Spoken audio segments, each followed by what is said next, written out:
सीधे रुक करते हैं दुर्ग का, जहां पर हमारे साथ जुड़ रहे हैं भारतीय जनता पार्टी के प्रत्याशी और वर्तमान सांसद विजय बघेल जी। विजय बघेल जी, बहुत बहुत स्वागत आपका। जी धन्यवाद धन्यवाद, बहुत बहुत। और शुरुआत इसी बात से करते हैं, 11 संसदीय क्षेत्र छत्तीसगढ़ में 11 प्रत्याशी थे 2019 में, 11 में से 9 सीटों पर नए प्रत्याशी दिखाई दे रहे हैं। एक राजनांदगांव में संतोष पांडे और एक दुर्ग में विजय बघेल। क्या सेटिंग बिठाए विजय भाई, क्या गोटी जमाई जिसके चलते आप एक बार फिर प्रत्याशी बने हमें दिखाई दे रहे हो? थोड़ा समझाओ ना। नहीं, मैंने कोई गोटी नहीं बिछाई और मैं गोटीबाज भी नहीं हूं। मैं अपने कर्मों में और किस्मत में विश्वास करता हूं और हमारे नेताओं के प्रति और पार्टी के प्रति हमेशा समर्पित भाव से मैंने सेवा भाव से उनके आदेशों का पालन भी किया और पार्टी की सेवा की है। और मैं कभी भी, आप मेरे सब साथीगण जानते हैं, कभी मैं कोई आवेदन प्रतिवेदन किसी के पास जाके अपने कोई टिकट के लिए या किसी और के लिए, किसी पद के लिए जाऊं, ये मेरे संस्कार में ही नहीं है। मेरे माता पिता ने मुझे संस्कार दिया है और हमारे नेताओं से मैंने सीखा है, चाहे अटल जी हो, चाहे कुशाभाऊ ठाकरे जी हो, चाहे पंडित दीनदयाल जी हो, चाहे डॉक्टर श्यामा प्रसाद जी, उनके जीवनी को मैंने पढ़ा है जी और उनको मैंने आत्मसात किया है। जीवन में कर्म करो, फल देने वाले ईश्वर हैं और उसी के अनुरूप मैं काम करता हूं।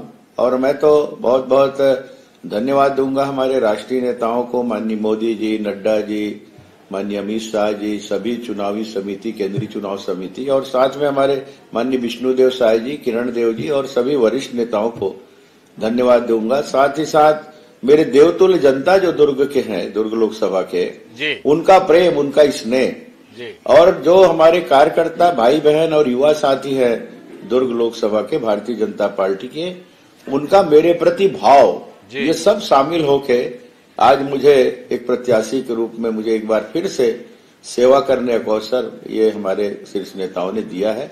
ये मेरे लिए सौभाग्य का क्षण है। वो आपने कहा कि फल में आपकी बहुत ज्यादा रुचि नहीं रहती, कर्म पे आपका भरोसा है। तो हमारा सवाल भी तो कर्म को लेकर ही था विजय भाई। हमने ही जानना चाहा था भाई ऐसे क्या कर्म रहे जब आपके सुनील सोनी जी बगल में बैठते थे, वो टिकट पाने में वंचित रहे। वो चुन्नीलाल साहू जी भी आपके दाएं बाएं में दिखाई देते थे, वो भी टिकट नहीं पाए। और भी तमाम नाम किस किस का बताऊं जो टिकट नहीं पाया, पर आपने पाया, वो दुर्ग से पाया। तो थोड़ा तो बताइए कि कैसे ये हुआ और बाकी का कैसे नहीं हुआ।